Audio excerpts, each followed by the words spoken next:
Ohayo minasan, and for today's video ay nandito ako ngayon sa moving up ceremony ng aking apo. So ito na nga ang stage nila, napakasimple, kasama lang namin yung mga teachers and parents. Pagpasok ko pa lang dyan ay meron ka ng designated na upuan. Hawak ko din nga pala yung parang paper about sa mga binayaran namin sa school, and meron silang binigay na parang giveaway ng mga bata or gifts ng mga bata. Ako ang proxy ngayon dahil may trabaho ang nanay.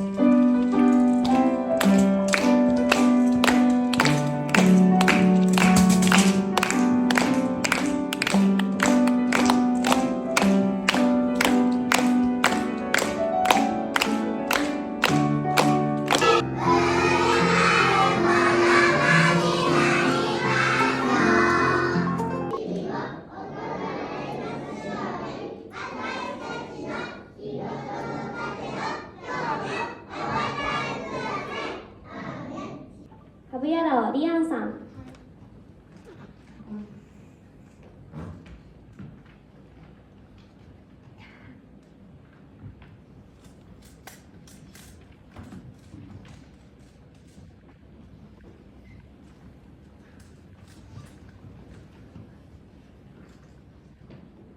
川岸桃志くん。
So after nga ng ceremony ay ipinakilala nila ang mga teachers nung school, and at the same time yung PTA ay nagbigay sila ng mga flowers para sa mga teachers.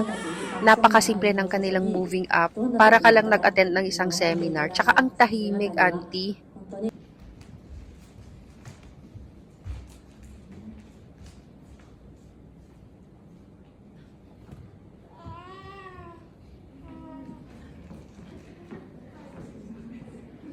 Pagkatapos ng program, bago kami pumunta or bisitahin yung mga bata sa kanilang room, pumila muna kami para kunin yung ibinigay nila kanina doon sa ceremony. Yun yung parang gift nila sa mga batang nag-moving up.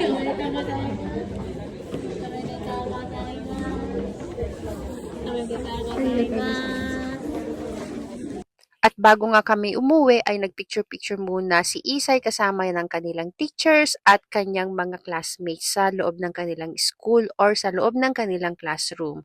Kaya hanggang dito na lang, till our next vlog. Bye!